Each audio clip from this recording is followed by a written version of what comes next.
Industry ఎక్కడ కొంటది? రైతు దగ్గర నుంచి పత్తి తీసుకుని కొంటది. అంటే ఆ డబ్బులు ఎక్కడికి వచ్చినాయి? మళ్ళీ రైతు దగ్గరికి. ఇదంతా సమాజపు రొటేషన్. అదే ప్రపంచం, అదే ఆర్థిక వ్యవస్థ. ఆర్థిక వ్యవస్థ అంటేనే రొటేషన్.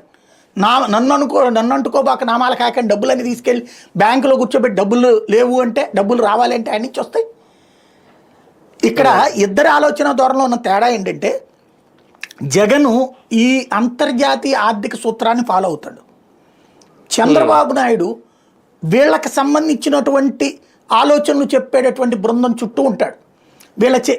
ఈయన చుట్టూ ఉన్న వ్యాపార పారిశ్రామికవేత్త లెక్క ఏంటంటే, మనకి తక్కువ రేటుకి కూలీ రావాలి, తక్కువ రేటుకి పనోడు రావాలి, తక్కువ రేటుకి పేదోడు ఉండాలి. ఎందుకు? అప్పుడు మన దగ్గర మన దగ్గర ఉన్న షాపుల్లోన, మన దగ్గర ఉన్నటువంటి హాస్పిటళ్లలోన, మన దగ్గర ఉన్నటువంటి ఇండస్ట్రీల్లోన, మన దగ్గర ఉన్నటువంటి వ్యాపారాల్లోన, మన దగ్గర ఉన్నటువంటి ఇతర వ్యవస్థల్లోన తక్కువ రేటుకు దొరుకుతారు పనోళ్ళు. వాడికి కడుపు నిండా తిండి దొరికితే, వాడు సెల్ఫ్ సఫిషియెంట్ అయితే మన మాట వెండు. ఇది వీళ్ళ ఉద్దేశం. ఈ ఉద్దేశానికి అనుగుణంగా బాబు గారి మీద ఒత్తిడి తెస్తారు. బాబు గారు తెలుసో తెలియకో వాళ్ళ ట్రాప్లోనే నడుస్తున్నారు. ఇదివరకటి రోజుల్లో వదిలేద్దాం, ఇక్కడ ఇవాళ రోజున ఆలోచించాలి కదా రొటేషన్ గురించి. ఈ ప్రభుత్వం వచ్చి 10 నెలలు అయింది.